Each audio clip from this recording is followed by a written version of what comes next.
everybody. We're gonna get going here. Just a moment.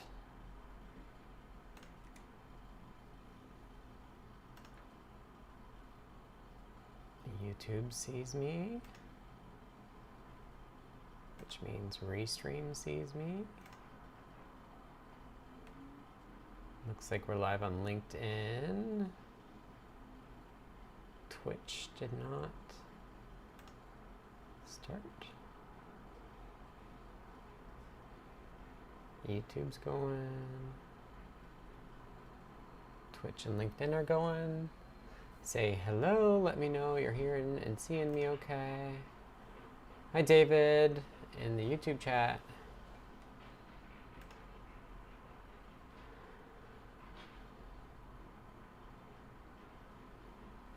How's everyone doing? It looks good from my end. I know I'm like a couple minutes early, so we'll just hang out.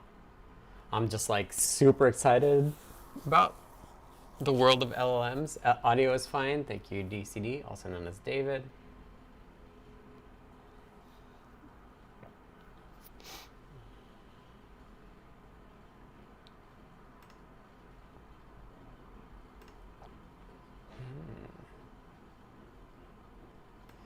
Dan says, I see you. I see you too, Dan. Thanks for stopping by.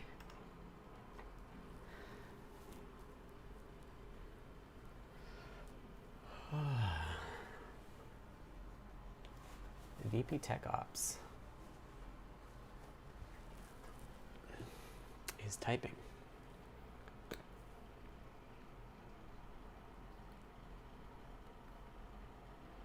Greetings, hello, and welcome. All right, it's 2 o'clock on the dot. YouTube isn't telling me how many people are watching, so whatever. I'll get started. Hello, everybody. My name is Scott. I work on Adafruit for CircuitPython. Adafruit is an open source hardware and software company based out of New York City. I work for them. I live in Seattle, so this is my office space here in Seattle. CircuitPython is a version of Python designed for microcontrollers. And it's a microcontroller is a little tiny computer. I have this one on my desk. This is a STM32N267 something, N657. So this is a little computer, all self-contained, and it's great with interfacing to the outside world. So you run CircuitPython on this, you get a CircuitPy drive, you can edit code on there. There's other ways that you can do it too. You can do it over the web. So if you have MDNS working, you can do circuitpython.local, or you can find the IP address and connect to CircuitPython over the web. We have Bluetooth as well. So if you have Bluetooth capabilities, you can connect your phone up to it. Although that world, I kind of imagine getting better in the coming year, hopefully. And sorry for the noise. I have a fire extinguisher placed outside the window, and they like to make lots of noise. I have the window open because it gets kind of warm in here. Hello, Beata. Hi, Tyeth, and I see Hams Labs is typing. So this is a deep dive. I used to do 2 hours, but now I've slimmed it down to an hour, where I talk about what I've been working on for CircuitPython. So I work on the CircuitPython core, and I'm doing a lot of C coding, which is like the underneath part of Python. So I love to do Python. I don't actually write that much Python because I'm doing the layer between Python and the hardware itself. And if you've been following me along, I'm working on Zephyr support for CircuitPython. Zephyr is a real-time operating system and generally an abstraction so that like vendors can add support for their board to Zephyr, and then we meet them at the Zephyr boundary, and we don't have to implement for a bunch of different vendors. We can implement something once, like Bluetooth Low Energy, BLE, which I was working on this week. I target the Zephyr API, and then I can get it working on different boards. And in fact, I have been getting it on different boards. I've got 3 boards going with Bluetooth as of yesterday or this morning. This is the Freedom RW 612. So this is a Wi-Fi and Bluetooth chip from NXP. The Wi-Fi crashes, I tried it. And then the Bluetooth was able to advertise. We've got another board I'm going to unplug. It's plugged in. So this is a Dialog board. You can see the Dialog there. This is the big Atmel chip is like the J-Link. I think the actual chip is this smaller one here. So this is a Dialog chip that does Bluetooth. And I think it's actually in some of those like cheap watches you can get off AliExpress, which is kind of interesting. That's why I ended up getting this board. But I got Bluetooth advertising working on this board and CircuitPython as well, because it's supported by Zephyr. So yeah, Ham's Lab says, my experiment with agentic coding is going interesting. Tell me more. Because I was dabbling with Claude Code last year, but I've been reading and watching a bunch of stuff about using LLM agents. So maybe I should start from the basics. So a large language model, known as an LLM, first kind of came on the scene in the form of ChatGPT, where you go to a web page, you chat with it, and it replies to you. And the way the basic way that I understand that it works is that it takes what you typed in and guesses how somebody would respond, and then you can just go back and forth with that. The innovation that happened last year with Claude Code was the idea that you connect this large language model to the ability to call tools, in particularly just run bash commands.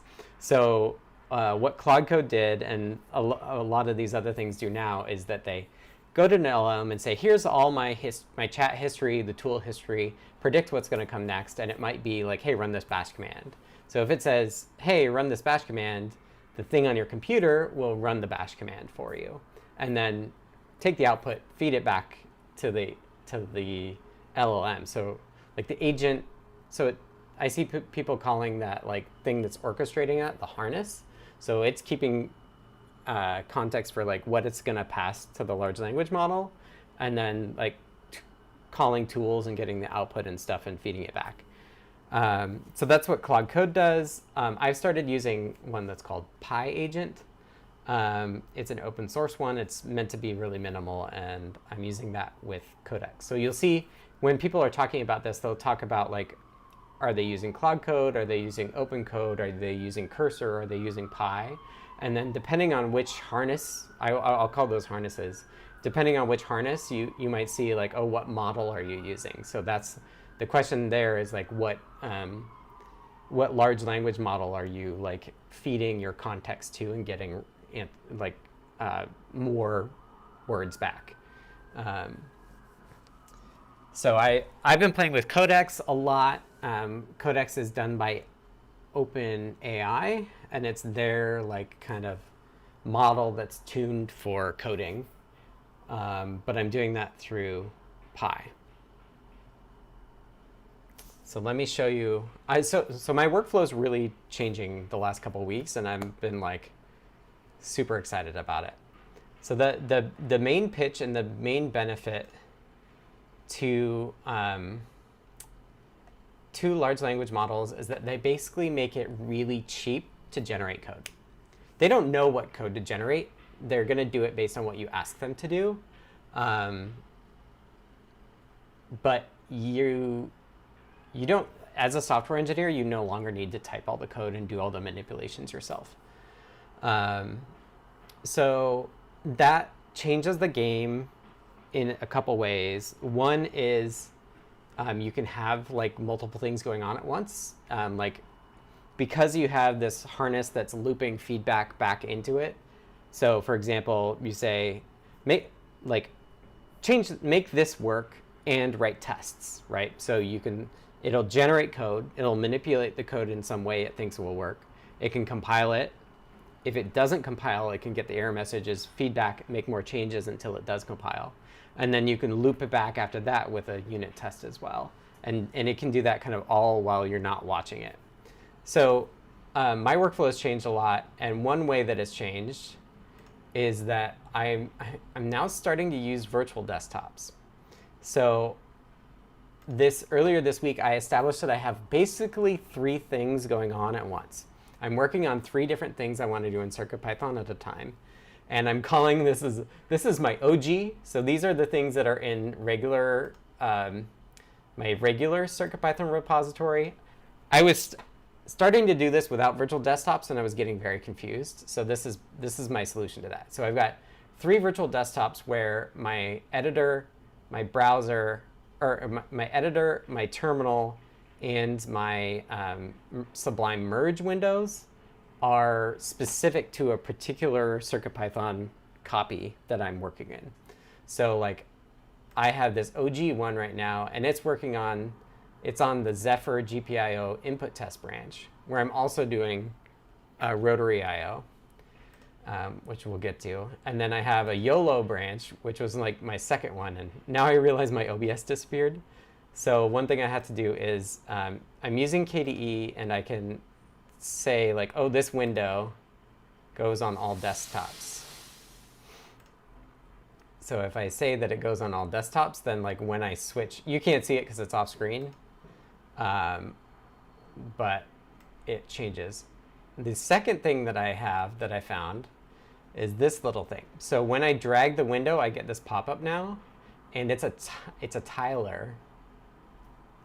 So I can tile windows, and I actually just configured it so I have tiles for setting windows up for the stream, which I'm like very excited about. So let me show you again. So this window currently to you is full screen, but it's actually just like the left-hand side of it. If I drag again, now I get this other thing, and I can select how I want it to do. So this will do the left half.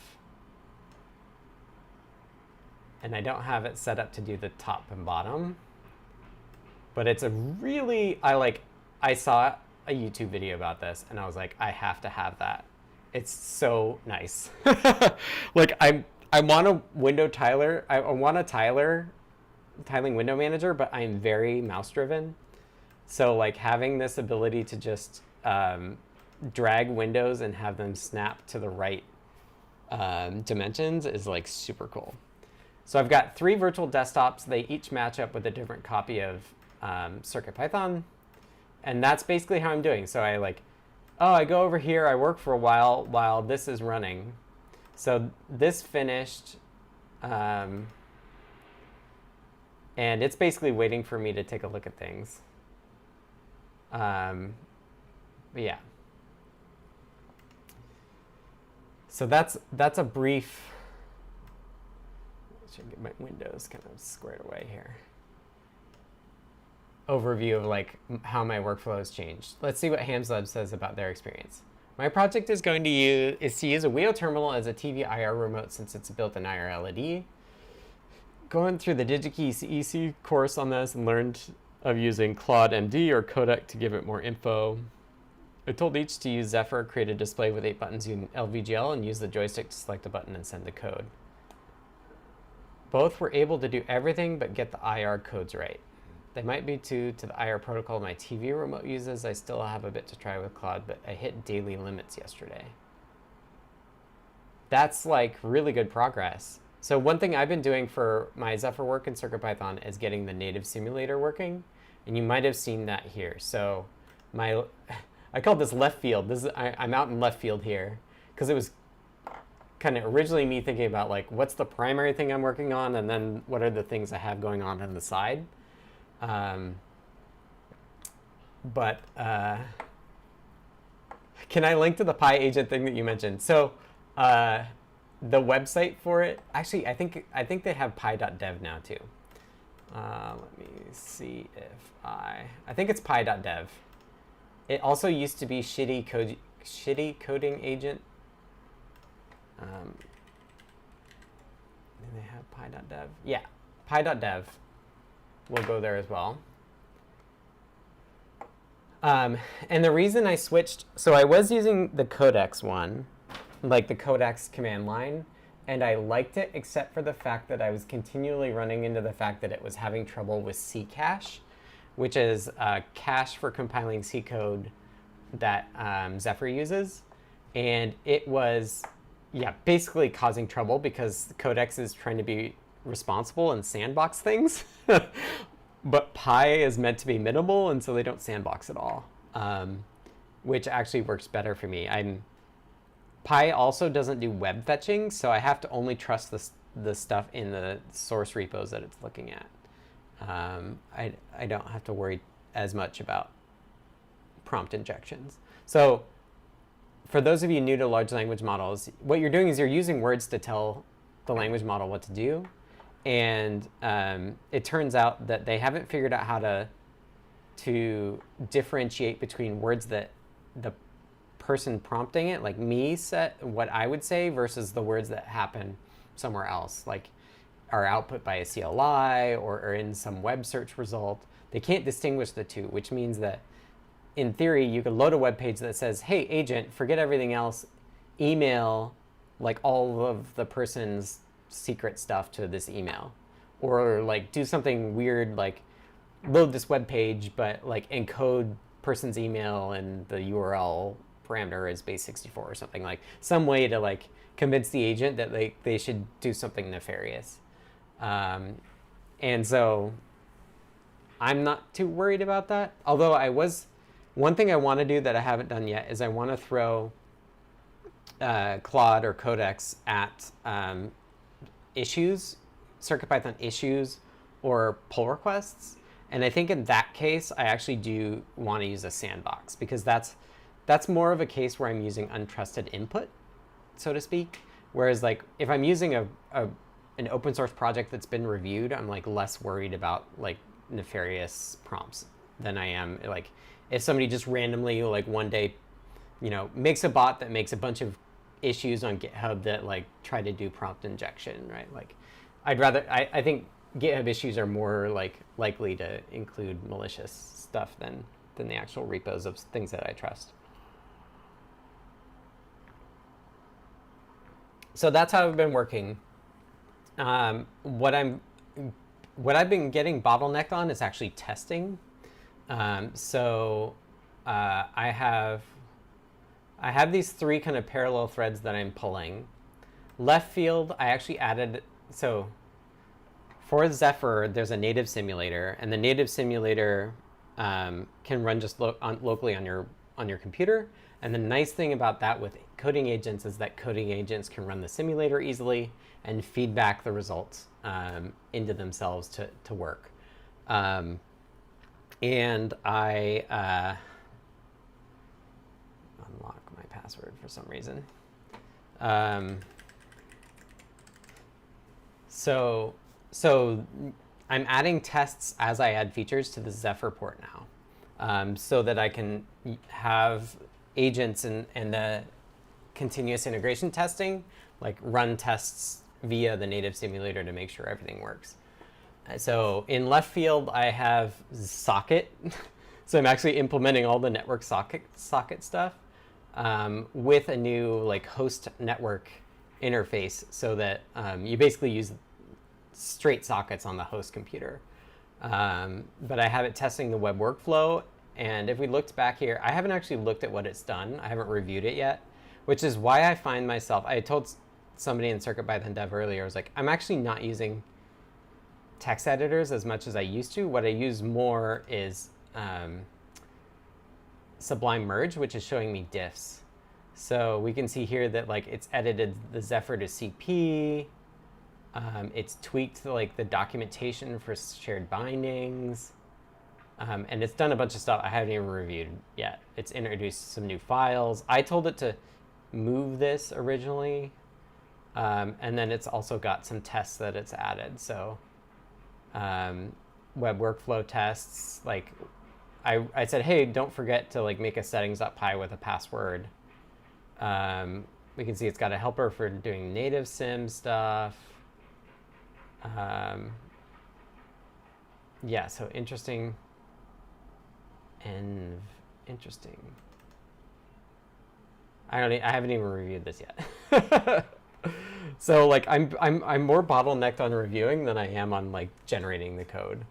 And the code's not perfect, but it's also like not far off either.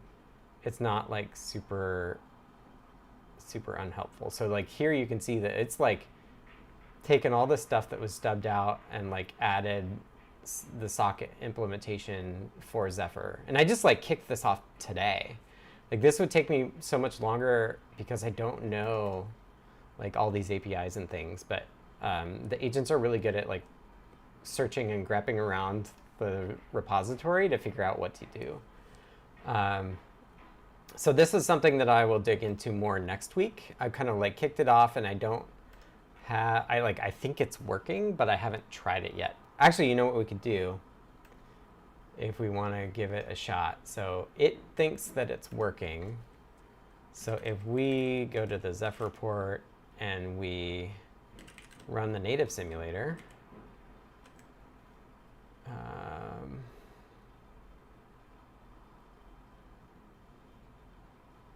let's see what happens. Let's see if we can get to web workflow.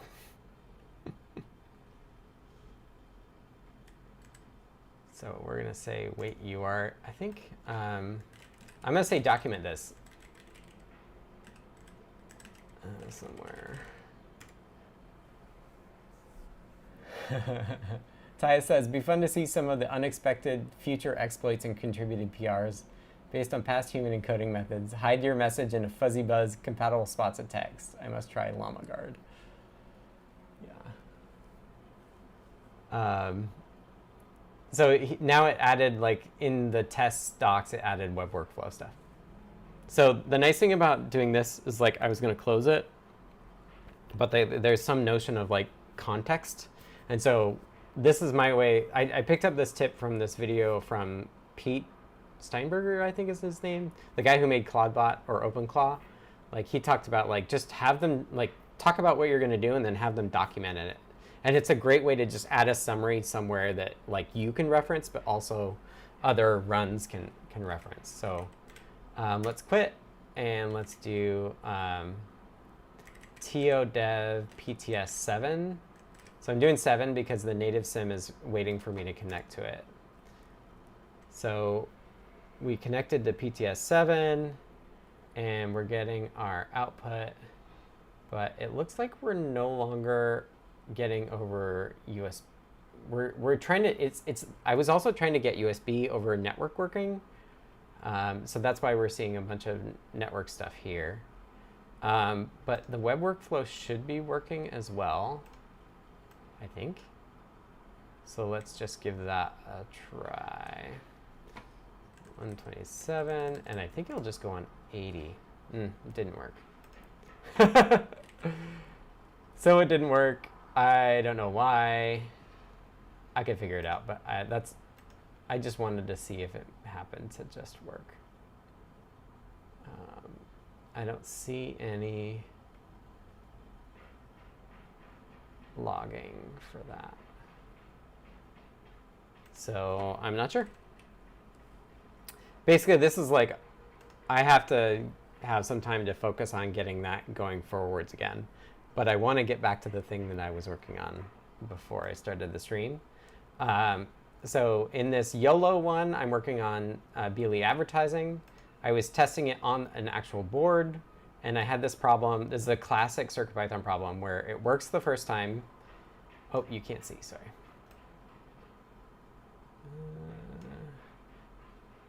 So here, classic CircuitPython problem where it works the first time, you Control-C it, and then the second time, this is trying to test BLE advertising.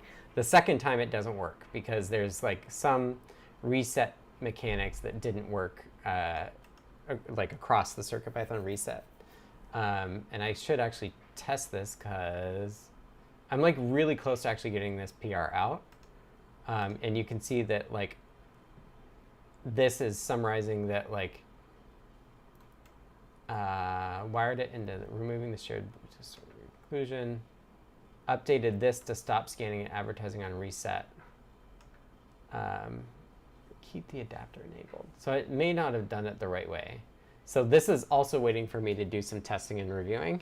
But I don't have to really type code. I just have to like read the code that it's done, the changes that it's made, and figure out if it fixed it the way that I want it to fix it. But then the other one that I have also in this state is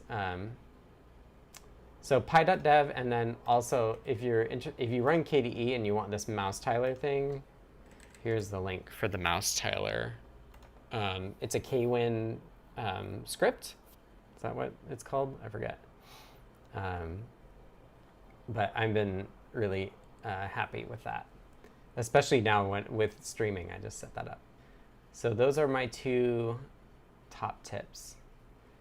So the thing I was trying to fix was, in this branch, I'm working on Zephyr GPIO input tests.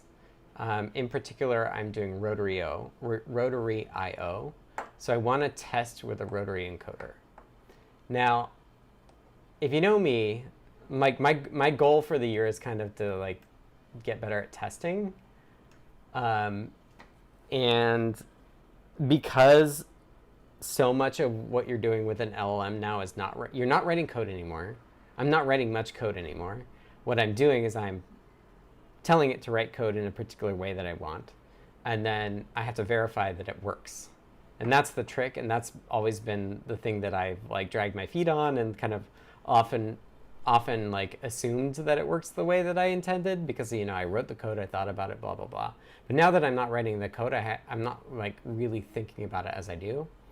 And the reality is also that it's like not a good practice. Like we've not tested well in CircuitPython for a long, long time. So being able to add tests using like the Zephyr native simulator is really good. That's really good for making sure that CircuitPython continues to work that we think it should. And it's much easier than it used to be because I could just tell the LLM, hey, write tests. Or it ran into this issue with the web workflow test that it did where it said, oh, like I got rejected because the USB is mounted. Because I'm like been experimenting with like hooking up to USB that way too. And I said, oh, that's a great opportunity. Like, instead of just having one test, write 2 tests where like you do the boot.py thing to like make the drive readable or read-only, and like test both branches, right? Test the case where you can't write the file because of USB. Test the branch where you can because you've done the boot.py thing. So that's been great, and so that's using the native simulator. And I think what I would like to do is I'd like to really get to the point with actual hardware as well. And I don't know if you saw it, and I don't actually know which branch I'm doing it in, but I was like starting to play around with like the agents.md file, which is telling it how to do common things. So it's like basically context that gets loaded every time. And I was trying to tell it, flash it, build it this way, flash it this way. Here's how you get the output. Be done. And it was actually like funny. It was like pushing back on me, like, no, you do it. No, you do it, because I think it was worried a little bit about permissions. So I might have to change my approach to like doing it in a way that it really thinks that it was okay. Ty says, setting up the verification process tools first is a big win. Makes it easier for LLM2, servo to rotary encoder or something. Lamore was similarly using NeoPixel Ring for LLM to test color sensor. Yeah, interesting. I'll have to see if I can find that video. She was talking about that. We talked about that a little bit, of like how you can actually manipulate the device itself. So in this branch, I have digital input testing and I have rotary I/O testing. To test rotary I/O in the simulator, I added the ability to take in a Perfetto trace and pretend that like GPIO signals are changing over time. So in the test cases that it's running for rotary I/O, it generates some like pattern. It generates some pattern of digital signals that a rotary encoder would generate, and then it runs the simulator with that pattern and sees if the like rotary I/O code like actually moves, like changes the way that you would expect. But I haven't actually tested it on hardware, and I'm like quite lazy. I'm quite lazy when it comes to breadboarding stuff. And I got this thing called the Jumperless breadboard, and I think I showed this before. Let me switch camera or switch views. So this is like maybe the world's most expensive breadboard. It's like over $300. But it's super cool because it's basically a jumperless board. So it's got a bunch of analog crossbar switches on the back, and you can programmatically connect any like parts of the breadboard to other parts of the breadboard. And it's got this probe thing, so you can like tap all of these different pads to like manually do it.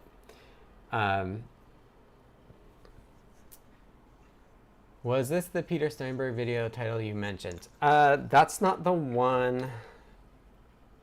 Let me find. I think it was the Pragmatic Engineer one that I watched.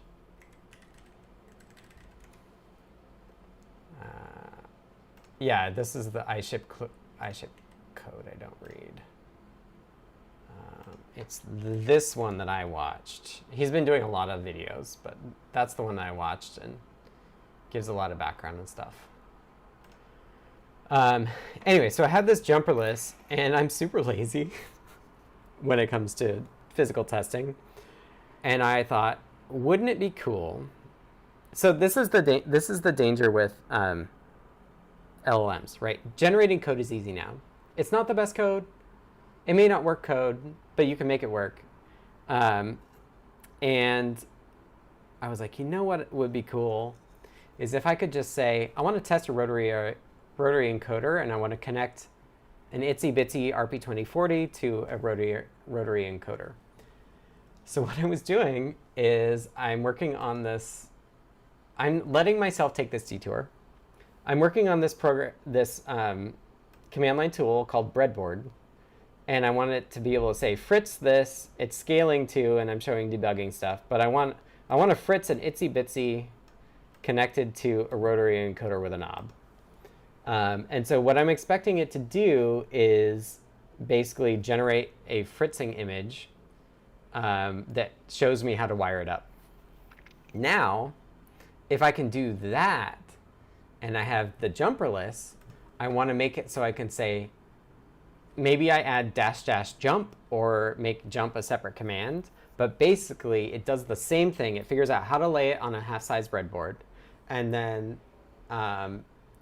tells the Jumperless. So the Jumperless is cool. It has an RGB LED for every hole.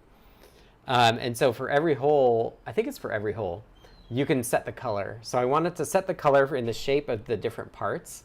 So it says, like, put the itsy bitsy here, put the rotary encoder here, and it'll be wired up. And if it can do that, it could also, if I can automate the CircuitPython stuff, so it can create a CircuitPython. Am I missing the YouTube chat? No. If I can, like, it can then also automatically write the CircuitPython code for me and run it there as well. I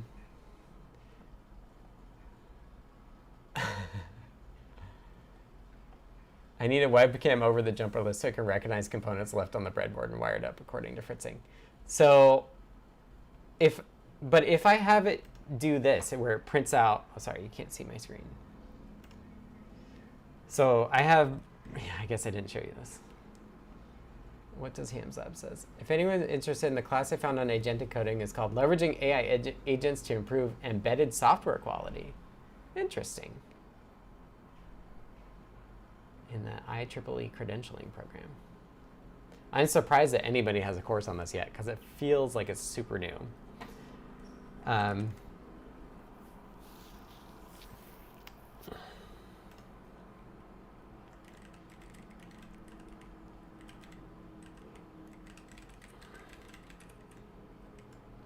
So I'm working on this breadboard command that says breadboard Fritz this device, and I want to get it so that it can actually like wire it up in the way that I think. Right. Yeah, sorry, Ty, if you didn't see it. Yes. You'd set up before you did a diagram. No, I'm thinking the opposite. Blank Jumperless. Say, I want to do this and this. It marks on the breadboard, on the Jumperless, where things go. and then I just plug them in, and it wires them up, right? And then I'm set. So I'm like, that's a really cool idea. So now I'm in this like in the weeds of like, how do I get it to actually like place things on a breadboard for me and know how to wire it up. So first I'm doing it with Fritzing because I can do this like pretty quick, and then I have to figure out how do I translate that to the Jumperless. But it's all open source, open hardware, so I'm sure I could do it. So this will just give you an idea of how I'm tricky, because then it's waiting for you. Easier to stick all components in a breadboard and walk away after an LLM prompt. Yeah, so the problem is that the Jumperless is not very big. I have thought about this a little bit, but the Jumperless in reality is not very big. So like, I can't fit everything. Like I could do a button and an LED, but like, it's quite limited to what I could actually set up. So I think I'd rather just like, somewhere I need to maybe like have a parts library of like the things that I have handy that it like can use to. So I also want to make sure that this command is something that like an LLM could use. So the LLM can actually generate this command and give me a picture and say, hey human, like set it up this way so I can test that this works. And like twist the knobs, which is okay with me, right? Like, I have been doing this all week and I still have plenty of work to do. I have like I've never ever run out of ideas to do. And so like, I'm okay with doing this. Like I said this in my CircuitPython 2026 post, but really it's like removing tedious stuff. And I definitely find setting up breadboards tedious. So yeah, human becoming the LLM assistant. Yeah, and then like, I was thinking about hardware in the loop testing more too, of like, I think I showed it on a previous deep dive, the Octo probe tentacle boards. And I think those would be really cool, but the issue that I have with putting, the issue I have with doing hardware in the loop testing is that like, I don't want USB plugged into into the host computer, because like a decade ago, or like when I first started, I had a Raspberry Pi that had all these boards dangling off of it, and some of them would get hung, and then like the USB Linux stack would crash, and it's just like kind of a pain.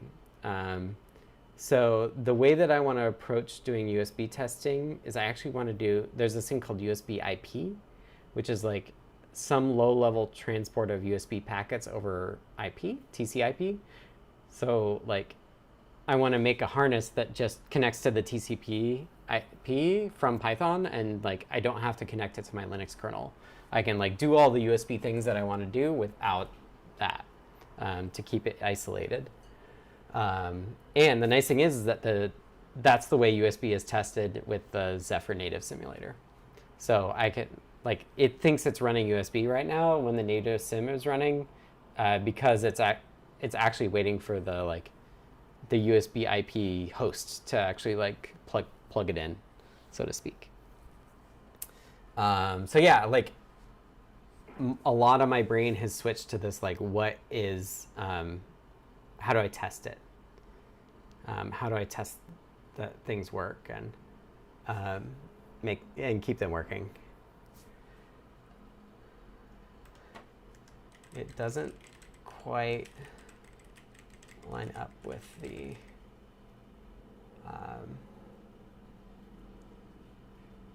breadboard grid. So I'm gonna like try this breadboard command stuff a little bit, just because I also realized that like Adafruit has a parts library already for Fritzing.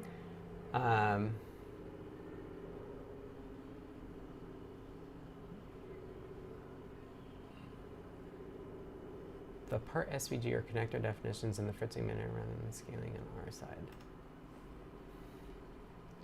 Those files have a scale. So RG is like, it's rip grep, so it's looking for stuff.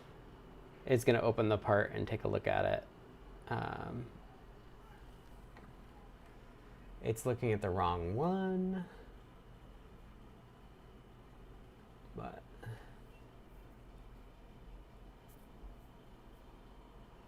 no explicitly scaling property, SVG itself.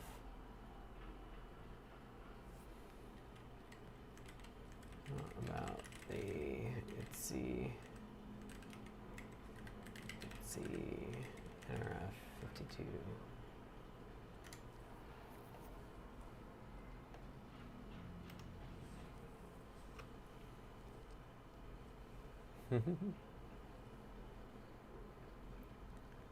So it's going to look at that. It declares its own size, and it's 0.7 in height.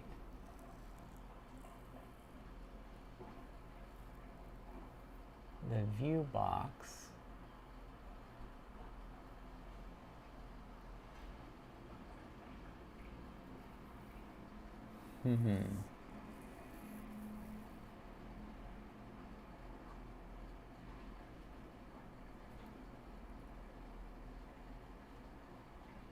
like, it looks like it's scaled just slightly.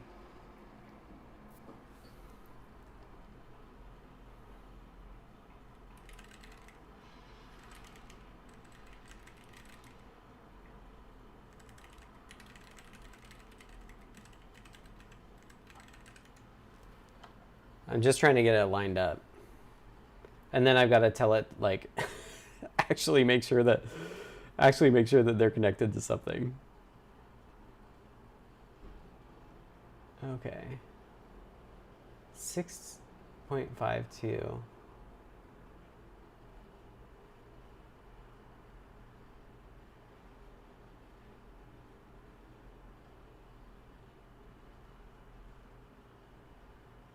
And inches.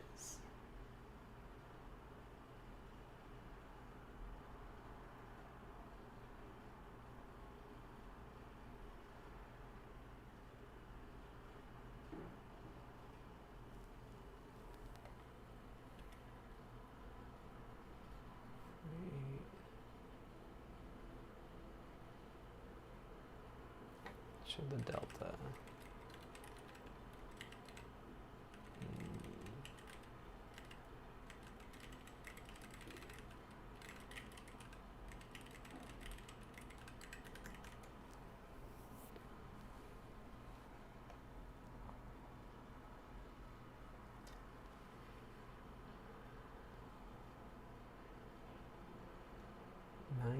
.6.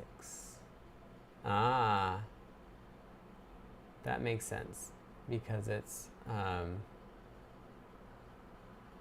96 DPI.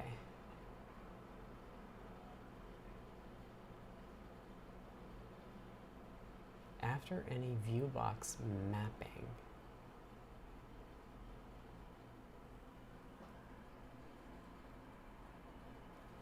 Do the same.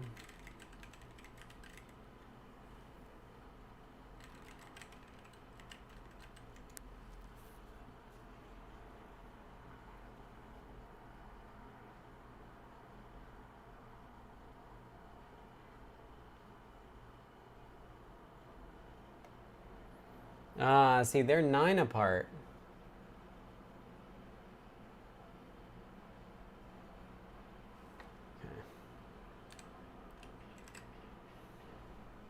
Okay. Control C. I don't need you to respond to me fully.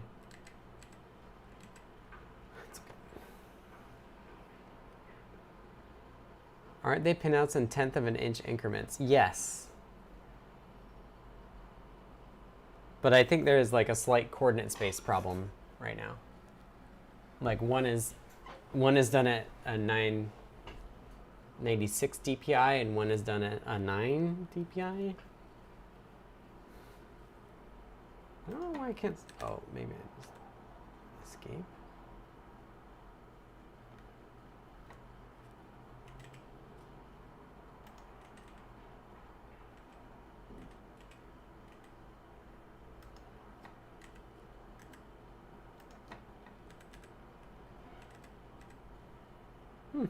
I'm surprised I can't interrupt it. It's busy burning tokens.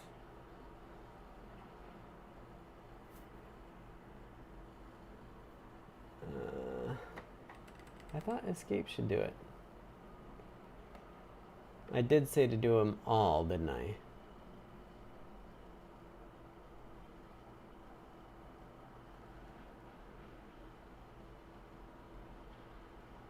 Couldn't the LLM scale the numbers to 0.1 inch spacing? Yeah, that's the, like, I'm trying to figure out, like, why are these two different things not at the exact same scale? I don't know the Fritzing stuff, but it probably has to do with the Fritzing stuff. I don't know why it's... I should have had to do just like the first 10.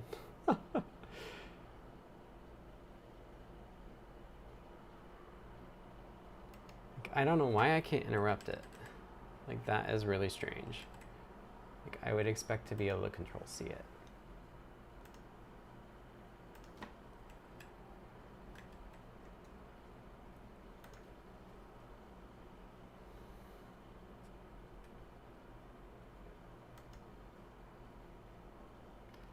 It's doing its math test right now.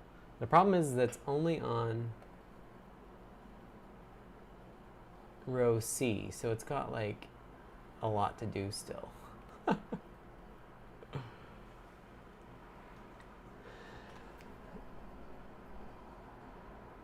How does Fritzing relate to physical? Maybe it doesn't matter, but would guess that the creator of the image used real hardware. Yeah, so I think a lot of these, we actually have, there's this script that like SparkFun started, or Adafruit like took and modified, that does eagle to Fritzing conversion. And so I think our Fritzing library is actually quite complete for Adafruit parts. And it's done programmatically between the two. I wish I could interrupt it. I don't know. It's having trouble. Apparently I can't interrupt the like LLM output. I could kill all of pi. That didn't even work.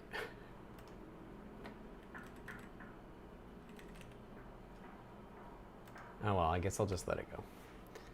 I don't have a choice. Actually, you know what? I can close this.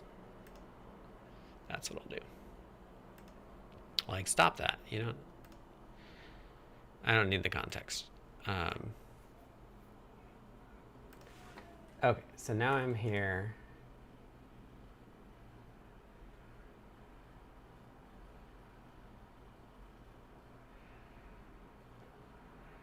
Oh, it's auto updating. Auto updating. The itsy bitsy NRF on a 9.6 point grid, but the breadboard is 9.0. Do they have metadata to say that? Say their DPI. So we can adjust. So this is the first prompt of my session. The itsy bitsy NRF is on a 9.6 point grid, but the breadboard is on 9.0. Do they have metadata to say their DPI so that we can adjust? Or do we need to detect it?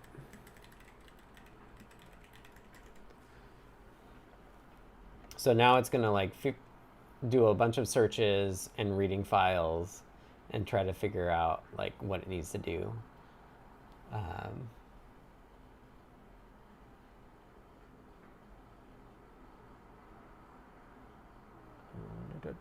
Specify point or pixels, or whether DPI metadata is present in the correct grid scaling.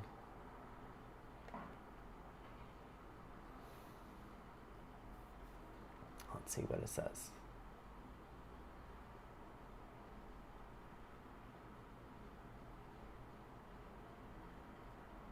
The SVG uses inch-based width and height at 96 dpi, but its viewbox units align with 72 dpi points.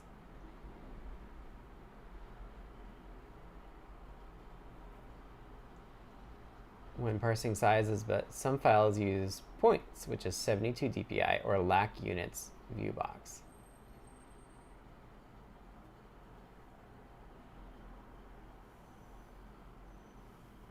"72 units per inch.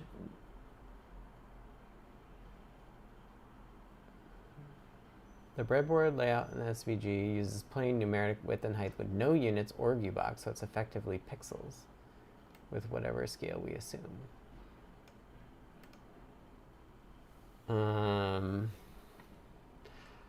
Write a Python script to analyze all of the part files. So here I'm like trying not to get myself in that same mode. Instead of having it do it like in line, telling it write a Python script to do that.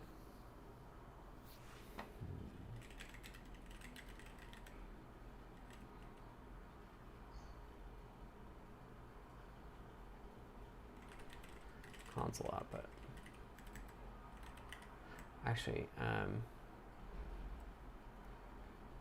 add it as a new subcommand to Breadboard called summarize.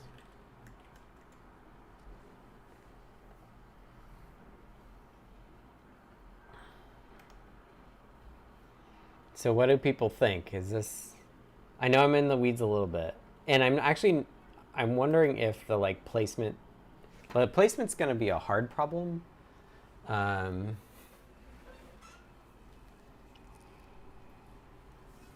So we'll see, but like I can't do the placement until it lines up.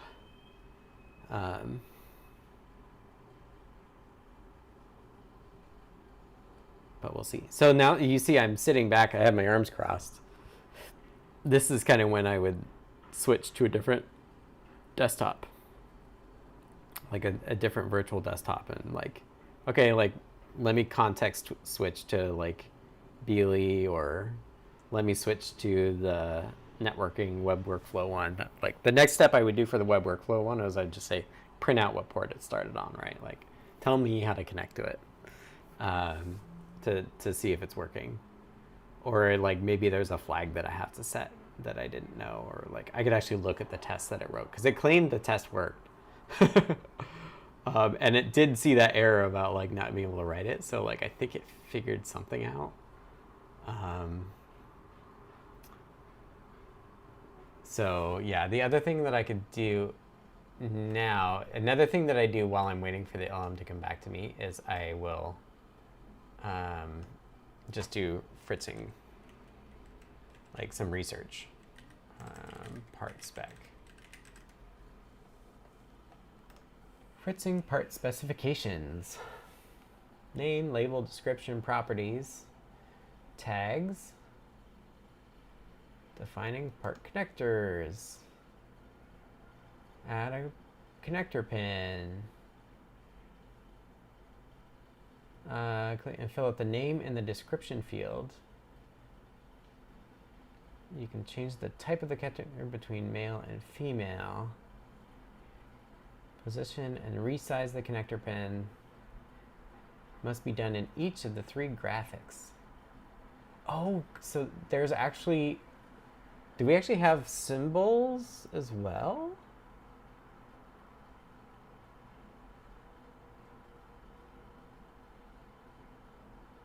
Could we like draw schematics out of this too? See, and then they have a breadboard view, but I'm just gonna like not do that. Does the part look like the component it's supposed to be? Does it contrast enough with the breadboard? Do the properties show up in the inspector correctly? Does the part fit in the breadboard? Do connectors turn green when components are placed in the breadboard? Can connectors be individually selected and wired in all 3 views? Is the selection area on the part in the correct place? Based on the datasheet, a correct is labeled correctly and consistently. I'm curious about what the labels are, because I imagine that there's going to be some mapping between, like, if I want to generate CircuitPython code based on the board, like the breadboard layout that I've generated, like I've got to know that like A1 is A1 and A2 is A2, and like A2 can connect to rotary A and rotary B, for example. Like there's gonna have to be some logic there. But again, like if you were doing it by hand, it would be a lot of work.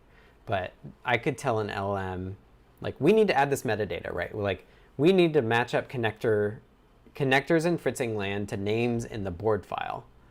And like, it can fuzzy match pretty well. Like LLMs would be pretty good at fuzzy matching stuff like that.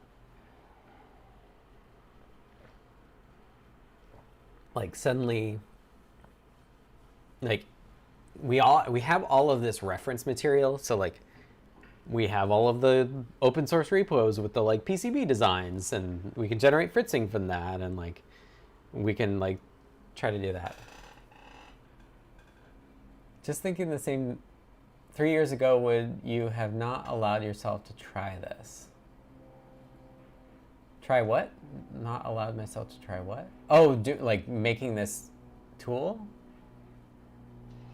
I mean, I feel like I've spent a lot of my career like not letting myself go down tool rabbit holes. But I think that by Ham's Lab, yeah, I think generally in my career I tried to ignore tooling, but I think that tooling is way quicker to build now. The quality is less important, and but it's also the value goes up, because if it can also be if an LLM can use a command line tool, like it's also much more worth it. Relic SE says, I know I'm behind the times, but I'm still not a fan of LLMs and don't use them at all for my programming.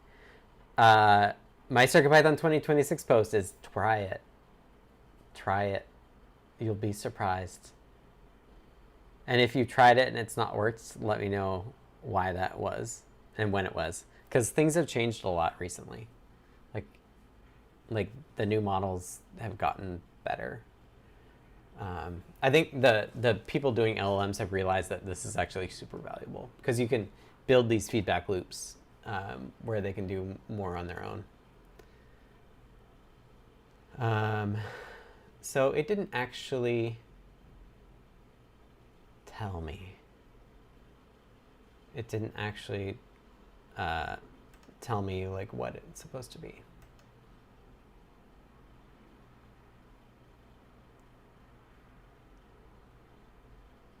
Okay, so let's try it. Breadboard, summarize.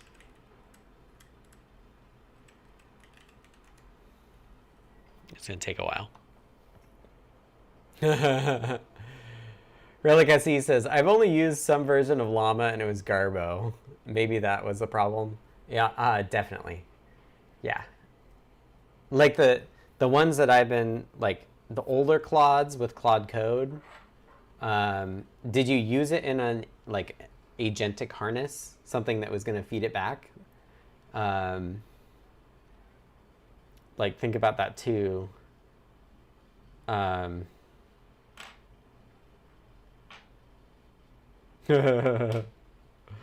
Beata says, I know, I'm still worried about the copyright issues, which seem to have been solved by ignoring them.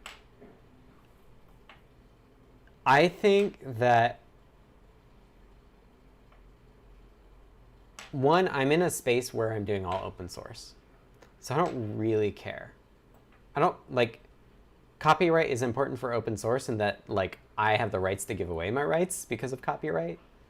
But I also think that actually like copyright on computer code is going to be worthless, right? Because like the copying that you're doing now is not based on the copying that you can do now in software is not based on like literally copying and pasting, right? Like copyright protects the like actual copying and pasting of it and the sharing of the files itself, but it doesn't really protect you now. I think what people have to realize is that like it's actually software patents that are going to matter more, because software patents are vague and they cover the way that something functions, but not specifically. So like, what's a good example? Like, if I make this breadboard tool and it automatically places things on a breadboard, like copyright protects somebody if I said this is all rights reserved and like you can't share these files, right? But somebody could say with an LLM, hey, like there's this program that does this thing, generate me one that does that. Like that gets around the copyright controls that I would have tried to impose, but it still gives you the same thing. So I think that, and frankly, that's fine with me because copyright lasts way too long. Patents are way more limited in duration, like they're 20 years in the US rather than copyright where they're like really long. So, yeah, interesting. So I'm looking at this. How is there not?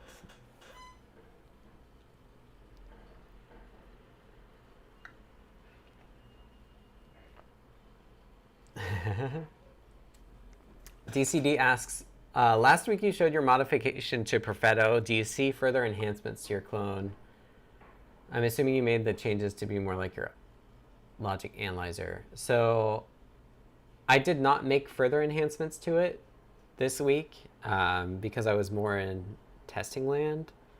But I was talking with the guy that did Jumperless, and I was like, this is the way to go.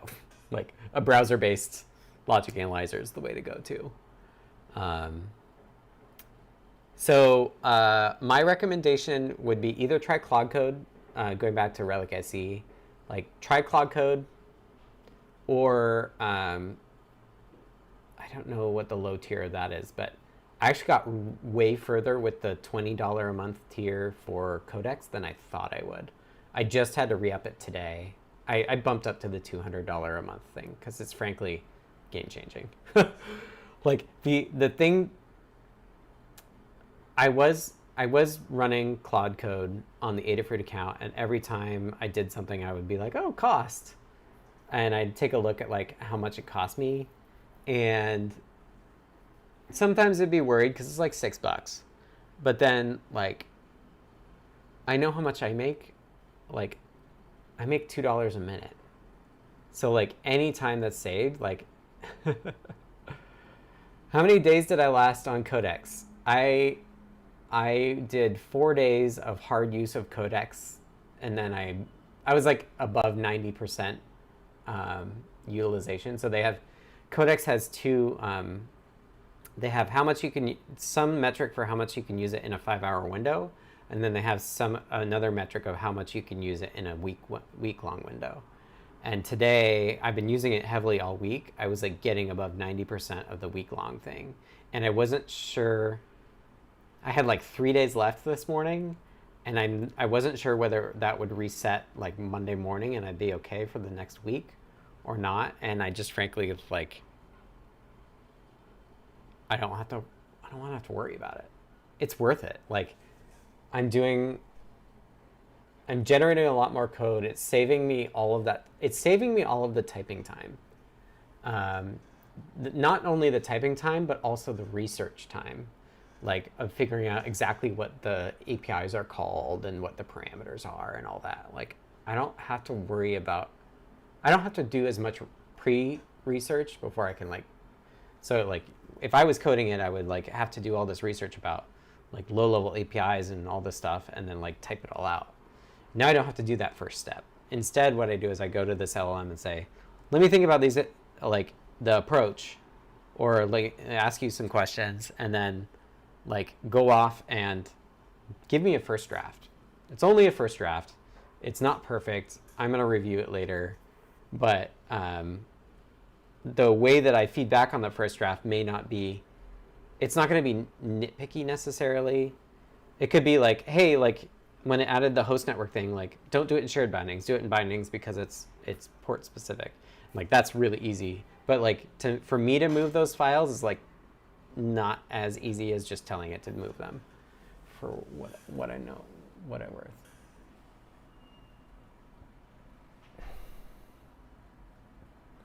The other reason that I started on one of these fixed monthly plans is that I really wanted to push myself to try it as much as I possibly could.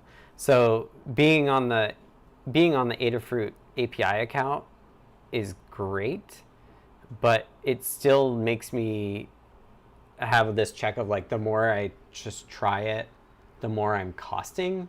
Whereas like the Codex $20 plan, I got like surprisingly far with.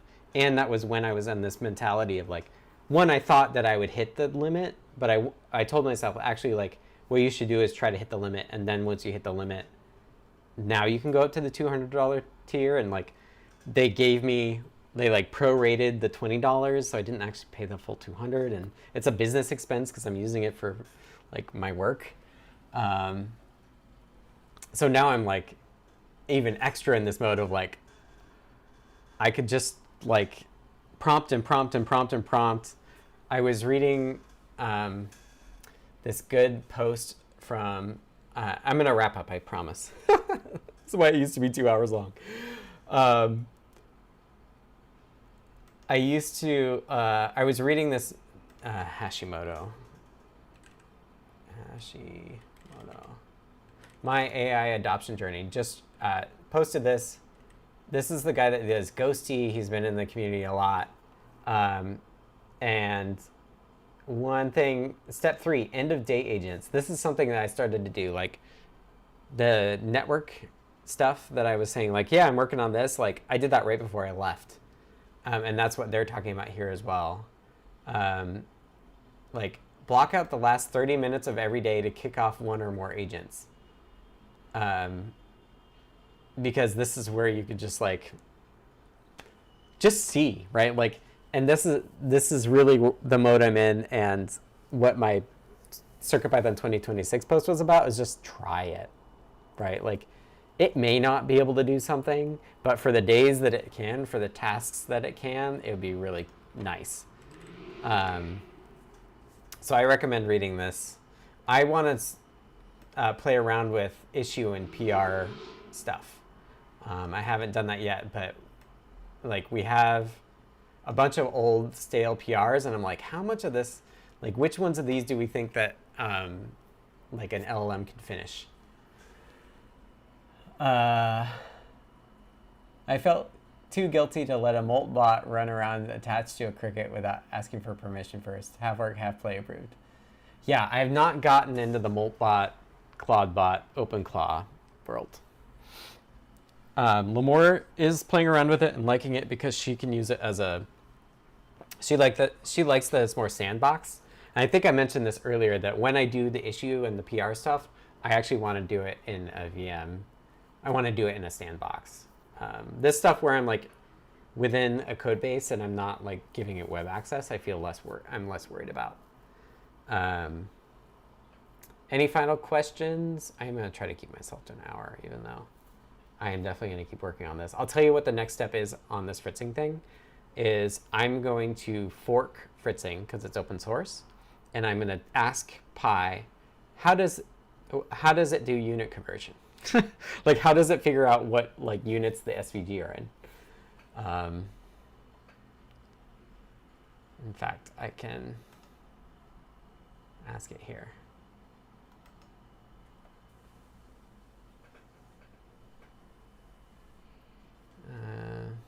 Does the Fritzing made it? Have a scale.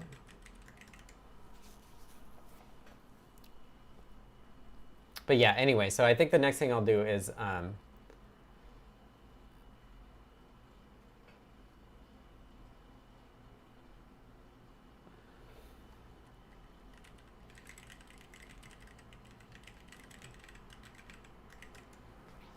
yeah, that's the next step I'm gonna do. Yeah, so hopefully that's interesting. It really does feel like a game changer to me. So like DCD is talking about, like, I do feel like I'm doing, here, I'll switch here.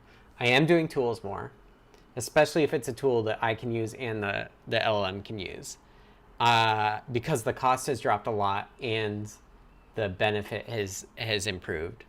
I'm actually struggling a bit more in keeping my changes small and getting them checked in, because it's so easy to just like continue pulling a thread of like, okay, now that you've got networking working, do web workflow, and now that you have web workflow, do this other thing, like do Ethernet, do Wi-Fi. Like you can kick all this stuff off, but like that's the easy part. The hard part is like actually testing it, which is why I'm like making this breadboard thing to make it easier to test things that need to be connected up together. Networking is still kind of hard because like testing Wi-Fi or Bluetooth in real life would be a little bit trickier, but I still want to do that. I think I do want to do hardware in the loop stuff, because like I got Bluetooth working on the simulator, but then it didn't work on the actual devices. So I definitely do want to get to the point where I can have the LLM build, flash, and run code on CircuitPython and get the input. Another thing that I saw yesterday was that one of the, like, BLE advertising wasn't working, and I like told it like, oh, I tried it, it wasn't working, blah blah blah, and it tried to guess, but then I copied and pasted the error that it had added, and it immediately said, oh, I know why that is. Like, these values are bad, my pointer math is wrong, and then it just fixed it. So like seeing that, I was like, anytime that you're copying and pasting things into it, like you should just automate it, so that you don't have to copy and paste anymore, and then you're not involved in that step of the thing. Anyway, so far my CircuitPython 2026 is panning out like I thought it would. I'm still working on Zephyr, but I am doing it in a way that is very, very different than what I would have done last year, what I did last year before I was like on leave. So thanks everybody for hanging out on this deep dive. If you want to chat with me, you can find me on the Discord. adafru.it/discord is how you get on there. That's the URL. I highly recommend playing around with agents, and I don't know what the free tiers of the like frontier models are, but I suggest trying those ones. So Opus 4546 from Anthropic, Claude Opus 4546, give those a try, and then the like ChatGPT 5.2 Codex is what I'm using there. I don't know what their free tiers are, but I really recommend it. The Codex $20 a month plan was like, I did a lot based on that, so I recommend that too. So if you want to try it, that's how I would go about it. And just try changing things in an existing code base or start from scratch, like I did with this breadboard thing, and see how it does. Anyway, thanks you all. If you want to support me, you can go to adafruit.com, purchase hardware there. I think this breadboard command line tool will be kind of cool for that as well. So thank you all. We'll see you, I think next week is fine. So I'll be here next week as well. Bye everyone. Have a great one. Here's the window. It is not too bad out.